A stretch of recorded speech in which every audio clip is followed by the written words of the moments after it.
Hello everybody, good afternoon, good evening, maybe even good morning if you're awake in America. Welcome back to the DreamHack Eizo Open, the final stop of the 4-stop tour so far in 2012. We're here live from Bucharest, ready for the second part of the group stages. That's absolutely right. So of course we had groups A through H in the morning that have already been played, and we've got groups I through to P here in the afternoon before, of course, going into the second group stage later on in the evening. But before we get into that, guys, why don't we take a look at some of the results that we have had here this morning. Groups A through H have already been played, of course. And from Group A advancing, we have Monchi over Poyo managing to take their head-to-head there, 2-1, and T-Bean and Mishu sadly going to be bowing out of the tournament at this stage. Yeah, Monchi backing up his IESF win. Remember, he won that tournament just a couple of weeks back now and is doing well here through his first place. We've got Darkthorn and Mister, the Greek player here. Unfortunately, Rhett couldn't make it to this tournament. And unfortunately for Kenso, he doesn't make its way through. And then Namaharson. And it seems pretty standard so far in terms of results. Yep, definitely. The STC and Tarantius making it out of Group D. So we'll be seeing what they can come up with later on. And Paranoid and Night End, of course, the first match we showed earlier today, both of them do safely make it out of group stage in Group E. But in Group F, we have a very interesting result here. Rain and Evander able to advance. Evener taking a victory over Hanfi in their head-to-head. Now, of course, most people expected Rain and Hanfi to qualify from this group, but Evener managed to get one up on him. We'll see how he manages later on in the tournament. Really excited to see some lesser-known players sort of make a name for themselves here at the group stages. Absolutely. Mano beats the QT, as I expected there. Cloud and Deseret, as I expected as well. And that kind of leads us to where we are now in our first game of the day, which is going to happen from Group I. You can get all the brackets as we're looking at right now from dhopen.binarybeast.com, so go check that out if you want to have a look at what we're looking at. And you can use it to update yourself, as the admins are using this as soon as games are put into results. It immediately uploads to here. And so in Group I, of course, joining Orez and Sage, we have Cyril and Andre. And going into Group J, the two expected players to get out of that group, I would say both happen to be from the same country, of course, sort of, and Starnan, compatriots there with Ancestor and Toshko. Group K will be host of our second game of the day. After Orez Sage, we're going to be going into Bly, ladies and gentlemen, who will be playing against Ranged. Yeah, Range, the American that lives in Romania with his team. Bly is just unstoppable recently. A really, really solid player. Looking forward to seeing his games later on. That leads us over to Group L, where we have Nurture and Protoss are the two favorites to advance through there. You know, no doubt about that one. And then Group M, where we have Death Angel and Fryer, most likely the favorites, but, you know, upsets can happen. Well, and Song is a pretty strong French player as well, so he might be throwing a spanner in the works there.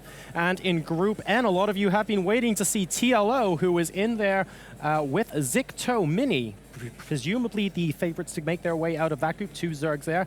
And in Group O, these guys will be the stage where we set our third and final game of the second half of the first group stage. Yeah, Targa versus Cyplo. Funky's in there as well. The Polish player, not too bad. And then down to Group B, we have a decent setup there. Giant, Star Eagle, Bastard, and there we have Elfie, the guy of bit of magic last weekend, that's for sure, in the finals of the Asus Republic of Gamers Invitational. And that kind of sets us up nicely for the second half of the group stages here today. We will be going over to those very, very shortly. But before we do go over to those games, a massive shout out to a lot of different countries that have traveled here to Bucharest to play. A lot of different countries are watching this at the moment as well. There's Barcraft's going on as well in London that's happening. There's a lot of other ones as well across Europe.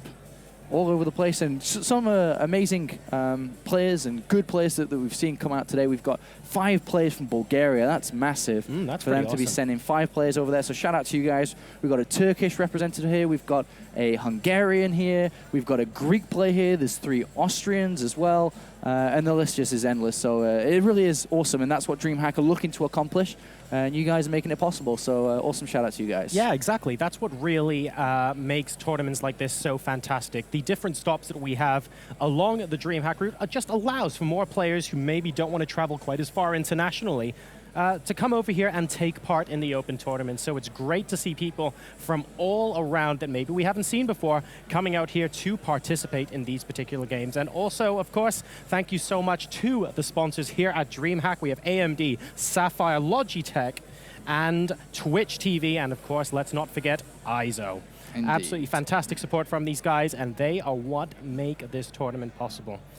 All right, so it's time for the first game of the second segment of the day now, going into the second half of the initial group stage, number 1. Like I mentioned before, it is going to be Orez going up against Sage here. I think this is going to be a pretty decent match, actually, to be honest. I think Orez is a very underrated Terran player. He's pretty solid, to be honest. Actually, a really solid player. So I think we're going to be seeing some solid Terran play out from him for sure. But on the other hand, Sage is a pretty damn good player. That's right. I mean, Sage, the former captain, of course, of NS Hosio, going to be pitted against Orez of Imaginary Gaming here. And like you mentioned, a very, very solid Terran gamer.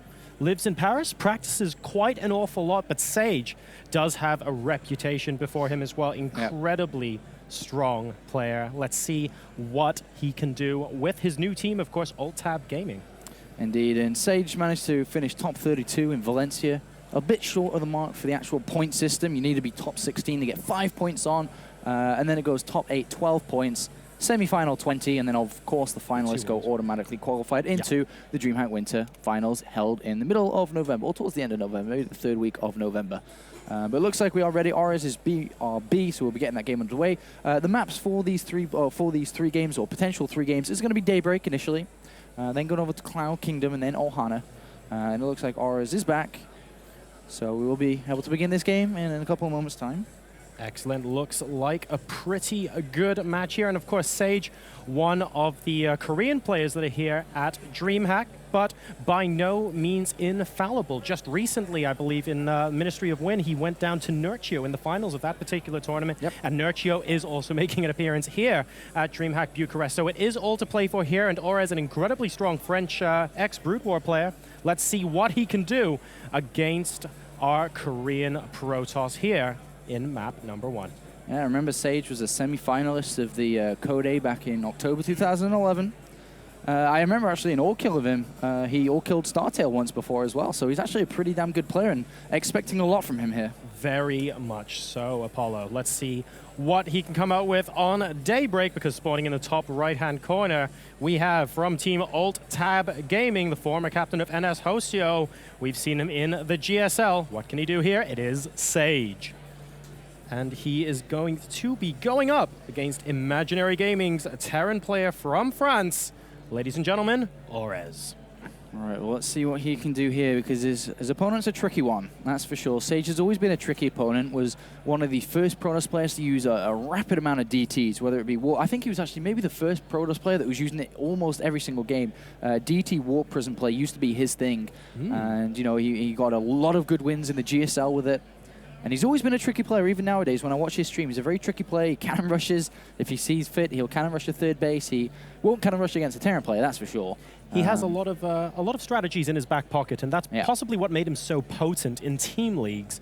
We've seen Sage used by NS Hostio before in team leagues where, oh, hang on a second, our opponent has someone who's won 1 or 2 games here and is betting himself in a bit. Let's send someone in to completely disrupt him. And that's usually the time where we see Sage pop in and do something very interesting and take a map or 2 and sort of stabilize the team. So let's see what he can do here. We do have a semi-wall off here so far. Buildings are falling in Romania, and it's okay. They'll be put back together again.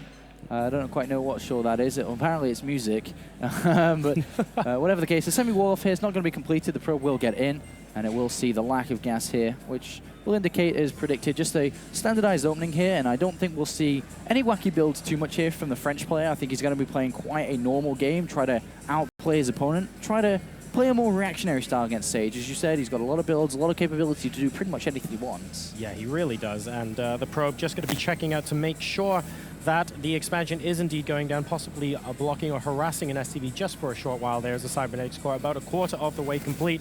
And now Sage is going to be moving up with that probe to the third base location as the first Marine pops out, of course, and the command center goes down for Orez as well. All right, so we haven't actually seen, if you can see, Sage try to topple his opponent in terms of economy. So as soon as he saw that one burst command center, he's actually just throwing down a second gas. He didn't build a Zealot here, so the gas is damn fast, and now the Zealot's coming in. I think that I'm not sure if he's going to cancel that Zealot, actually. If he doesn't cancel the Zealot and build a Stalker, okay, he is. So upon getting the Stalker out there, he immediately has the threat to push the SCV away and get him away from scouting out what these 2 gases mean. Even though there's 4 in total and the gas is 2 in each, the reason why that's so strange for a Terran player to go in and be like, double gases, and at the same time you only see 2 in each, you're like, oh, it's not too bad, but a split second, 3 can be in there. As soon as the SCV's gone, it can immediately go back in. So Sage has a lot of options to choose from here, depending on how he wants to play this out. He could even just throw down a Nexus and use the gas straight afterwards, so we'll see. He certainly could. The options are open to him here. He has kept 2 in each gas, though, and it looks like the Nexus will be the way forward for Sage at this moment in time. Meanwhile, we have 2 additional barracks going down for Orez, all pretty standard so far. And we see the command center about to finish. Not too much else going on. Haven't taken the gases just yet. Okay, there we go. Both gases now being taken in the main. All very bread and butter here on the Terran side of the map. Yeah, super standard so far here by the Frenchman. On the other hand, though, there's the Scout and SCV about to fall down, and that's going to be a bit of a pain in the bum for the French guy, the Orez. He should be able to die, even though the SCV may get away. Should get shot in, but 2 extra gateways come down. But look at the amount of gas there. And we are having, what's that gas just been spent on? It was at 250. What did he just spend that on? Okay, there, sentry being built now. So with the sentry being built, he's got a lot of options to warp even more sentries in it. 250 gas now. He could warp in 2 more sentries, then a bunch of stalkers and zealots, and he actually could do something on these 3 gateways. But the Robo is going to come down. All very calm. We have a engineering bay going up now in addition to the tech lab there. So potentially timing out Stim to a +1 here from Orez.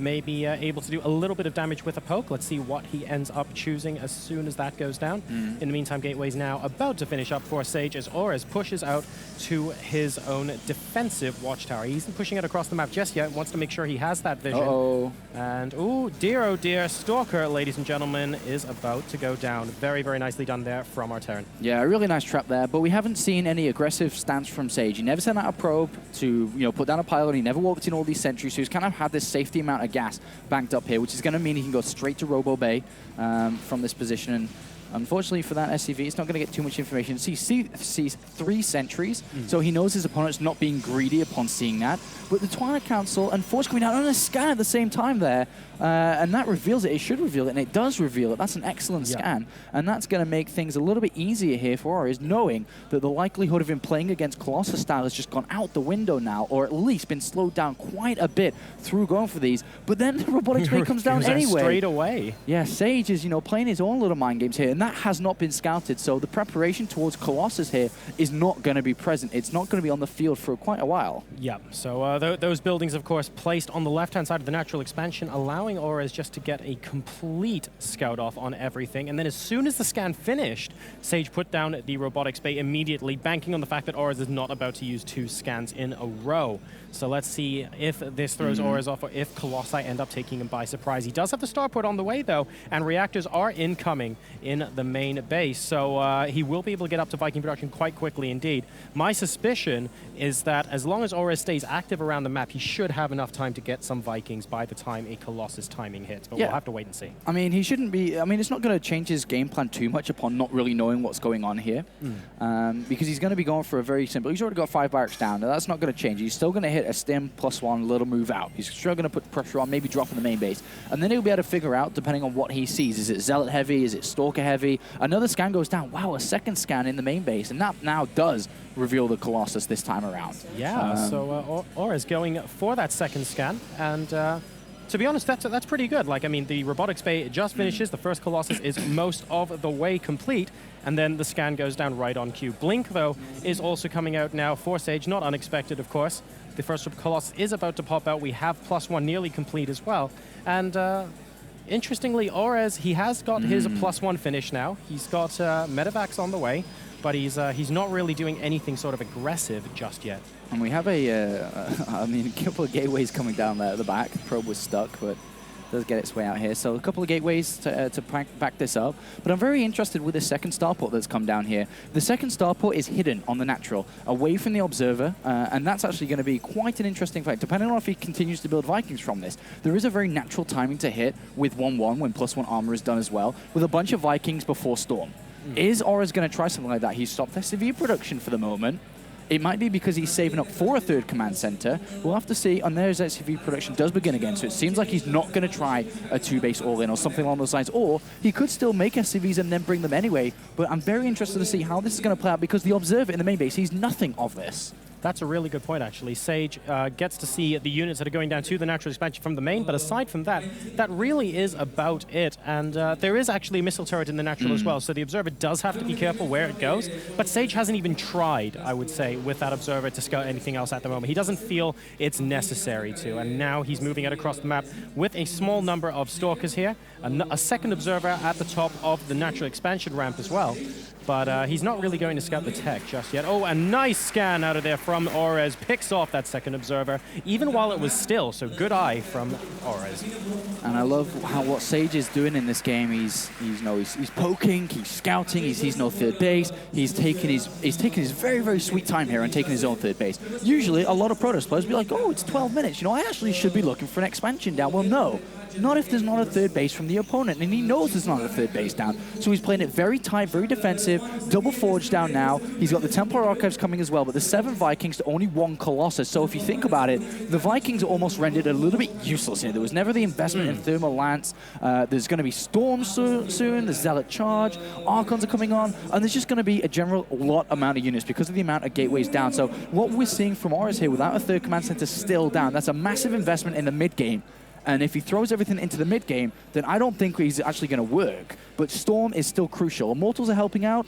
SCVs are coming with this too. Whoa, and there we go. Blink away in the center of the map. I completely agree with you there, Apollo. That second scan in the main base of Sage from Orez saw the robotics bay, as we know. And after that, Sage just went, well, I'm just going to go with one Colossus, no thermal lance. And we have a grand total of 10 Vikings out on the field. So that's a lot of supply potentially used up in just to combat that single Colossus that isn't actually going to do a world's worth of damage here. We have the Stalkers attempting to do a little bit of damage, losing one there a little bit carelessly, but no problems whatsoever. Great force fields behind the initial lines of Bio, allowing the army to get completely segregated there, and the Zealots absolutely demolishing half of it, but the other half are now conversely protected by those force fields. The Vikings land as well. I think they realize that there isn't much for them to do up there, but with those Archons and the Immortals now joining the fray, Sage is looking very, very powerful right now as Orez goes down to 60 supply. Yeah, I wasn't too sure if that was going to work there. 2-1 upgrades on this Protoss army. Immortals, a lot of Zealots, and then even Archons in the mix. And unfortunately for Orez, 50 supply versus 100, this game is pretty much done. A third base immediately comes down by Sage. He'll just go to 2-2 now, or 3-2 I think it would be now since he's at 2-1. Researching Storm, Warp Prism, he's loving life, and well, that just didn't work by the Frenchman. No, it really didn't. This Korean's got a massive advantage, and he's not letting go of this at any time.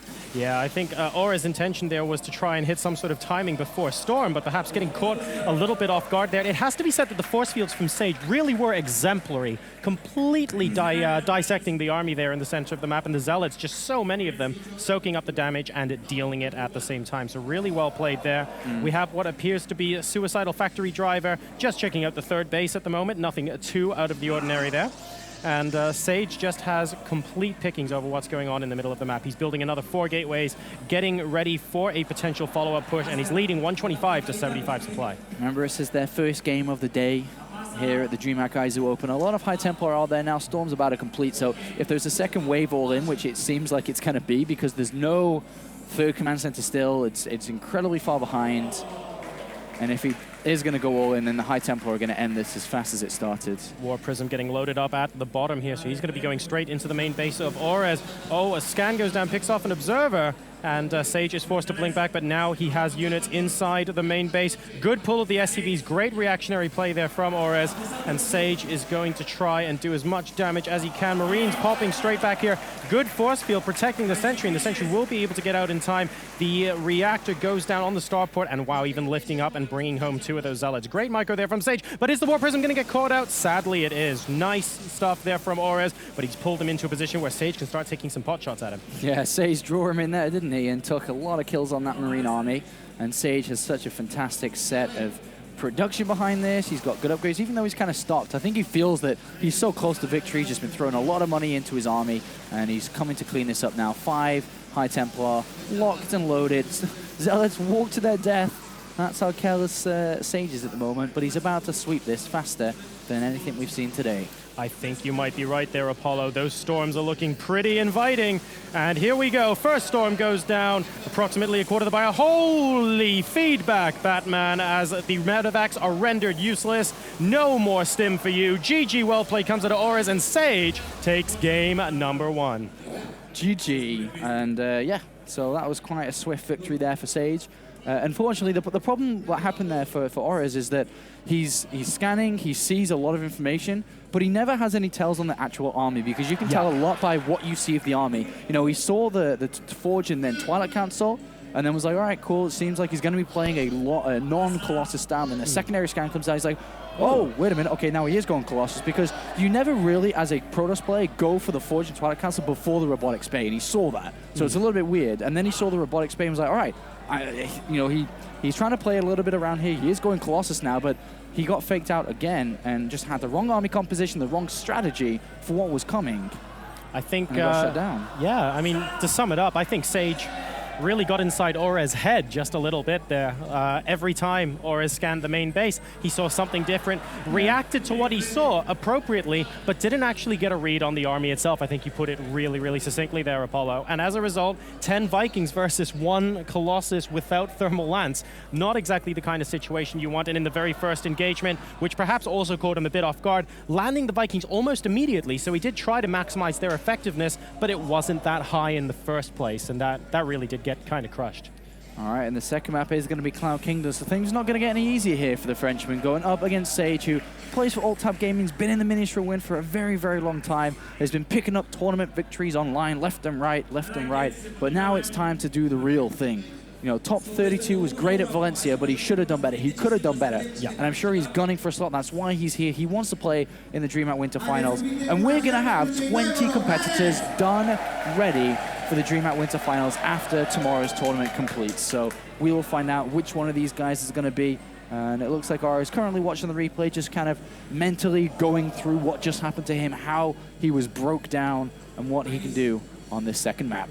That's exactly right. I think Orez really needs to take the time right now to compose himself and see what he did wrong there before going into game number 2. He will see, of course, that his scout off on the tech of Sage wasn't quite as accurate as he would have liked it to be, hence getting caught off guard there with too many Vikings against that one Colossus. But he'll know that, and that's something very easy for him to pick up on in the next game. He'll be more active around the map, trying to see if he can get a glimpse of Sage's army, so you can see exactly what is in it without just looking at the tech and trying to infer what the army composition is from that. So once he tweaks that about his game this time around, I have absolutely no illusion that we should be seeing a closer game in game number 2. Indeed. Still waiting on Orez.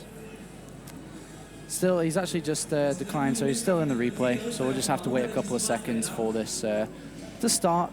Going on to Cloud Kingdom, though, I think this is, like I mentioned earlier on today, this is a very nice Protoss map. It's very easy defendable, as you mentioned as well, as Colossus are able to come from third to main to natural, really easy up the cliff and down the cliff.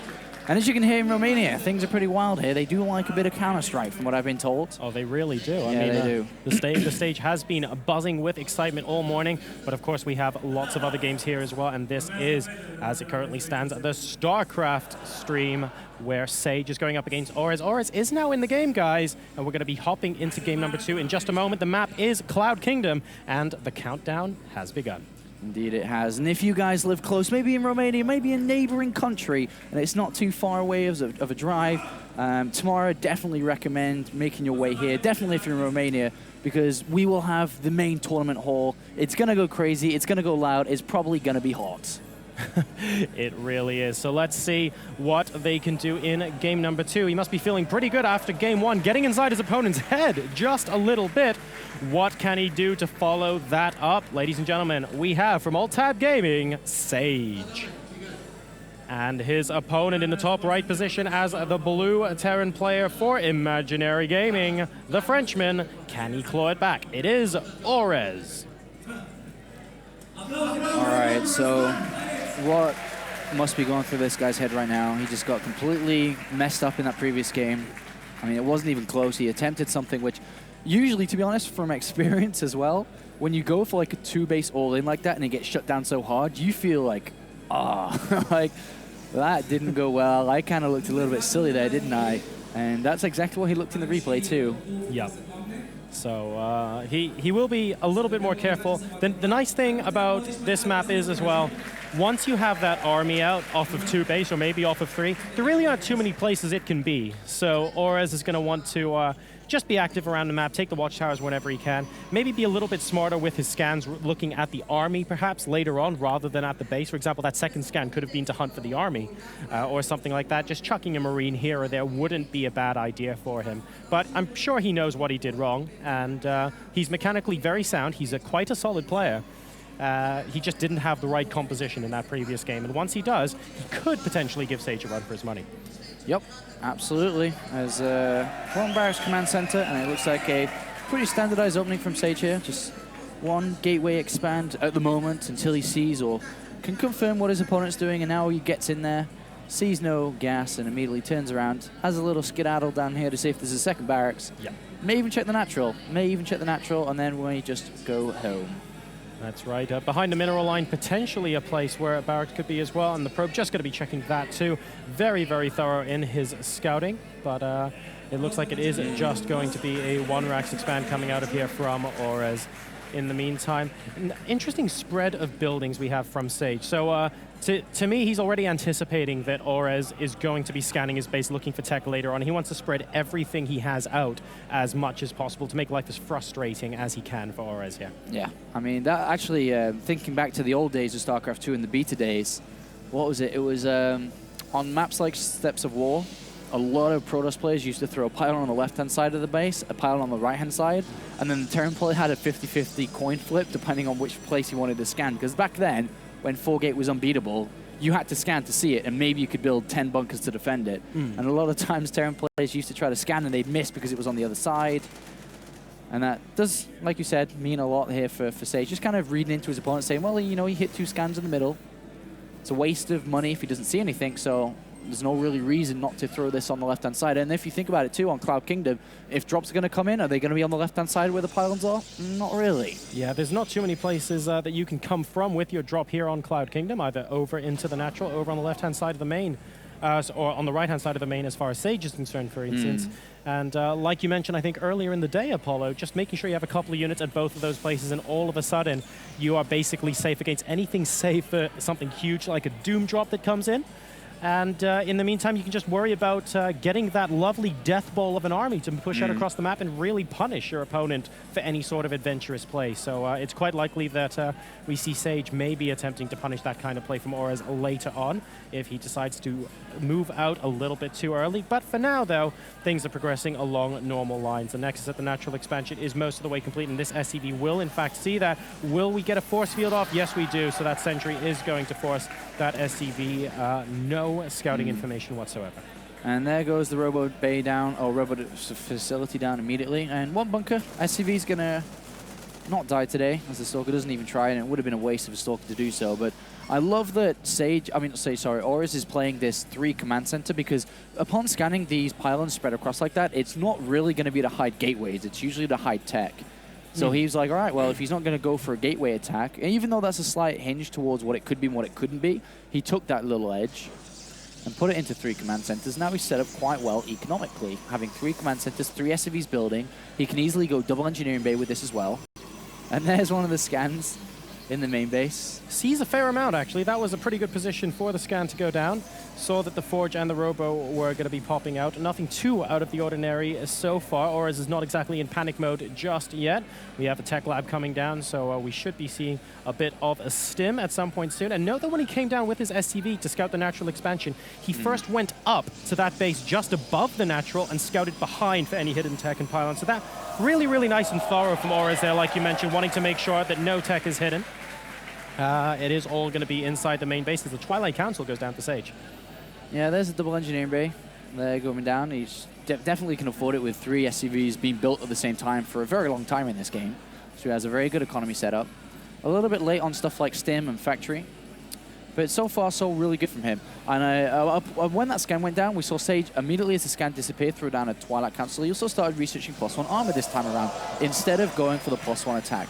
Are we going to have Zealot charge? Is it going to be Blink early on? Depending on which one we go down now, there are 4 gases set up too. So the likelihood of this is going to be a Templar build, going to be defending with feedbacks into Storm, into a 3rd base at the moment. Yeah. But the way Sage is playing it, the longer it goes on, the less likely we are going to have the Robotics Bay coming down. And we do have a call for a pause here for a second. Interesting. Maybe there's a little bit of a problem with a periphery from Aures. We'll be getting back to the game in just a moment. Note that Sage is actually going for that +1 armor, so that could potentially be indicative, like you mentioned, of that Templar base play going into Charge Lot Archon. Wouldn't be out of the question here. That seems quite logical. Everything is underway once again now, so hopefully not too much of a problem over there. And the factory about to complete. We should see the starport go down for Aures now pretty quickly. And look at this here. With the Observer spot in the 3rd command center, he's like, all right, screw you, man. You take that 3rd CC so fast, I'm just going to grab my Nexus. And that's a really good scout there from Sage. Good reactionary play. And immediately says, well, all my plans have just been turned upside down. Let's get Blink out. Let's defend on minimal gateway units for now and then go up to Colossus. So nice reactionary play here from Sage. You know, seeing what he's seen and then changing. His scan goes down again here and doesn't reveal that much, actually. That's more of a dangerous scan than anything else because he's like, oh, wait, gateway. Gateway's coming down, but is he going to be able to read into it enough? Knowing that those gateways are pretty late. I mean, it's 9:30, gateway's coming down. If he throws bunkers down, then he's just read that wrong. He should, upon knowing that the Observer's been there, to realize that that's a 3rd base down. And in a second, if he has read this well, will lift up that command center and go place it down. Let's see if he decides to do that. Of course, that scan also did see the robotics bay coming in. So he's going, well, hang on a second. The last time I reacted to this robotics bay, I know what happened to me. So he might be thinking twice about that on this particular occasion. We have the scouting factory moving out now into the center of the map, and a small expedition hopping out here. He should be able to get the watchtowers and maybe send a unit to the third base location to verify that Sage has taken that. Yeah, and he's reading into this really well. As mentioned, he's like, all right, you know, those were late. I finished the SCVs that I were building, and then let's just go take this. So the armory should be down, actually. Yeah, it is down, so he's able to go to 2-2. So far for Oris, this is going really, really well for him. He's going to be able to get the ship weapons. He's going to go straight to 2-2 now. He has enough gas in the bank. He's got extra production coming down with gases immediately taken on the third base. So far, a really solid build and opening from the Frenchman, and equally a nice reactionary macro-focused build as well from Sage. That's right. There's not too much to separate these guys at the moment. It's 92 to 95 supply. Both sides really pushing out on the map right now. We can see Ores, needs to be a little bit careful with those stalkers, but he is capable of blinking them back. Almost losing one, has to be just a little bit wary, but Sage will be able to move back safely there. Ores, I think, does he have concussive shell on his Marauders yet? He does not. So once he gets that, those blink stalkers will be just a little more frustrated. Yeah, those and combat shields are a little bit frustrating here for him, for sure. He's going to have to get that if he doesn't, and his army's going to be pretty damn weak. A sensor tower coming in, expecting maybe some kind of three-base attack, just kind of know what's going on with the Ghost Chronic coming down, because if you think about it, Oris is playing a lot long-term here. He's not really looking to be the aggressive one. He's got a great macro setup. He's got great production. He's even got 2-2 almost halfway at such a rapid time at 12 minutes and 20 seconds. That's fast compared to a normal game here. So he can evolve the timing around 2-2, and more importantly, around 3-3 if the game extends that long. That's a really good point, actually, because if he's getting those double upgrades and he's very diligently getting them faster than his opponent, then he might as well try and use them to their maximum. Two Zealots now popping in to the third base location, harassing the SCVs that are on gas, and all three of them actually going down that were mining gas just now, so very well played there from Sage. SCVs even surrounding, it looks like a little bit of damage being taken from that bunker, but that Zealot was actually so unbelievably cost effective. 8 workers killed in total from Sage. And to be honest, looking at the setup from the Frenchman here, I think he's going to be gearing for a 3-3 timing. You know, his production's only just now really kicking in. He doesn't have that many Vikings. He doesn't have any Ghosts out yet, so it's kind of counterintuitive for him to move out. I mean, sure, he's got a great 2-2 army, but Sage is not that far away either. I doubt he can hit before Storm, even though Temporal Archives is coming down. You know, Storm's going to be the bane of all things here, but without Ghosts, I just don't see it happening with 2-2 at the moment. His army's just not big enough, and without Ghosts, it becomes almost impossible, but he may try it. He may try it. Well, Mobius Reactor is about to complete, and 2 Ghosts have just started. But and now 3. But like you mentioned, Apollo, the problem is not having enough of them. And if he goes out, nice force fields, trapping a decent chunk of that bio army. First blood, if you like, to Sage there, not bad. But without too many of those ghosts, like let's say if he only moves out with 3, he has to be able to come up with absolutely picture-perfect EMPs if he wants a good engagement. He'd rather get some more out on the field. And Sage knows how greedy his opponent's being. He's putting pressure on without actually wanting to commit to anything. You know, the sentries there, he can force field, and I really like that because basically that's keeping his opponent back. And if his opponent moves out, Zealots move in. So I love that Sage is playing this out really, really spectacular. A hidden fourth base as well, cheeky, little hidden base, but these Zealots will get cleaned up again. But nice harassment throughout the game by Sage. I mean, he's picked off 10 SCV kills just by a handful of Zealots warping in on the left-hand side. And this level of play, when you are so equal against your opponent, then 10 SCV kills makes a massive difference. It really does. I mean, Oris is going to have to spend time and effort to remaking those SCVs. He's still at 69, which is still a completely fine number. Sage at 74 probes as it currently stands. And it looks like Sage is going to be mixing things up here with a Dark Shrine. Very interesting move. And wow, just look at that mini-map. There's so many red dots absolutely everywhere. Sage is multitasking so well right now. Yeah, and here comes a War Prism to the natural, and that's going to get pushed away pretty fast. The Zealots should get out, though, if he clicks on it. Okay, the Zealots do get out. The War Prism survives just about. A nice little pressure here again by Sage. Even Blink Stalker's going to the third base at the same time. Gonna pick off that fourth command center. And now the Frenchman is really feeling the heat. He hadn't started 3-3 immediately. That is very slow. He's not got gases correctly. He's got a bunch of guys in gas on the third base. He's got a lack of guys in gas in the main. And he's just gonna rip to pop force fields here. He could go and kill a bunch of SCVs with a handful of Zealots there. No Stalkers with those Colossi, though, so needs to run before the Vikings take effect. Great harassment there at the third base as well. No cancel on that building fourth command center. That was actually just taken out completely. So really good stuff coming in from Sage, and now we have 4 more Zealots in the third base location. So much damage being done here. That War Prism was taken out by Ghost in the main, by the way, to a snipe. But really just all over the place is Sage, and Orez having to be on his tip-top game just to keep him at bay. The number of workers killed is only 14, so he only killed 4 more. So that was great damage control from Orez, but Sage really straining his multitasking now. Yeah, and there's units on the north side again, an army marching through the center. Units out of position. Sage is outplaying, outspeeding his opponent at the moment. And, you know, he's always got an escape plan. The mini-map awareness of Sage is absolutely fantastic here. No cancel again on that building command center. The bunker at the third's going down as well. Preemptive force fields trying to zone out those ghosts. And the Blink Stalker's just doing the rest of the damage, and the rest of the army just moving back. Sage, so unbelievably smart. I mean, let's look at the vision of Sage. If you just hold... Dude, he sees the whole map, dude. Yeah, he sees a lot. And a really good play. He's even completing up with 3-3 now. There's no +3 armor. And, you know, throughout this game, it's been very, very equal. And then all of a sudden, it just took a landslide in favor of Sage. Oh, those EMPs, though, might have a different story to tell. They landed on absolutely everything, and Orez, out of nowhere, gets a dream engagement, but good storms to follow up from Sage. Wow, that was tense. Fantastic EMPs to start off with, and the storms really saved Sage there. Otherwise, the rest of that army would have just completely disappeared. And now the Colossi trying to get the heck out of dodge as he remaxes, but he's now about 20 supply down. All right, well, the problem is now Sage has got a timing where he's very, very weak, and then he'll explode because he's got so much money. He's got 5 bases against 3.